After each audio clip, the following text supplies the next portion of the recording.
It is day 36 in the search for Malaysia Airlines Flight 370, but crews say they are closer than ever to finding the missing plane. This week, they detected 4 signals in the Indian Ocean within 17 miles of each other.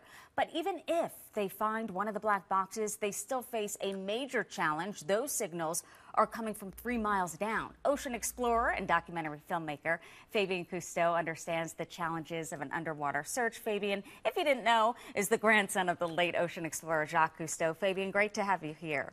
Susan, it's great to be here. Thank you. For someone so comfortable underwater, grew up diving, I believe at the age of 4, I read. Did you ever think this would happen, that a 777 disappears and we're now trying to reach it thousands of miles down? Well, I never imagined that specific scenario, but it is really difficult to find things in the ocean simply because we know nothing about it.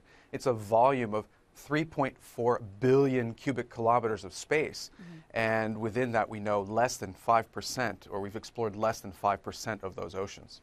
Even if we do find that, yes, this is the wreckage of that flight, is it possible to get that wreckage up? That sounds like a massive challenge. Well, it is a massive challenge, and I don't think that it's really practical, especially if the scenarios that they're describing might actually have happened, where the debris field is scattered throughout miles and miles of ocean.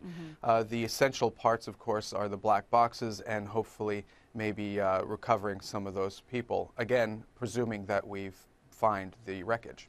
Fabian, how did you feel when there were so many false leads in finding the plane and what they found was trash? Do you think this exposed a problem that maybe many people don't think about or don't even know about? Well, you think you're exactly right. It's exposed a lot of issues. First of all, my heart goes out to those folks who have lost family members and friends. It must be excruciating to see and be frustrated by the lack of information and the lack of conclusion to this story. And it also brings about a greater topic of how much garbage is out in the oceans and what's been kind of the white noise and the false positives in this search, as well as the fact that we just know nothing about our very own ocean world.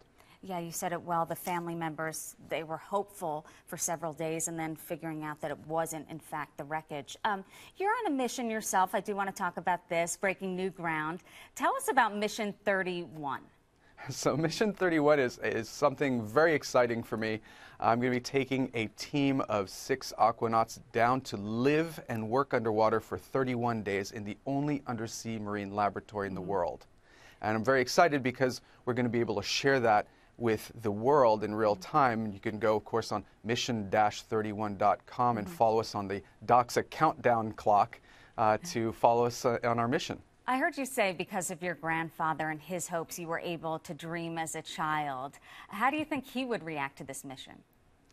Well, you know, I think he would be excited in that there's new technology available now that he just didn't have, which allows us to communicate with the world in real time from beneath the sea and share our stories of discovery with the world through Skype in the classroom and new technologies afforded us by Nokia Lumia and others.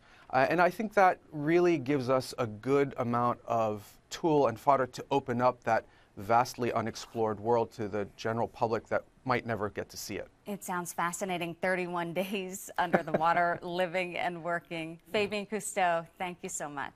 My pleasure. Thank you.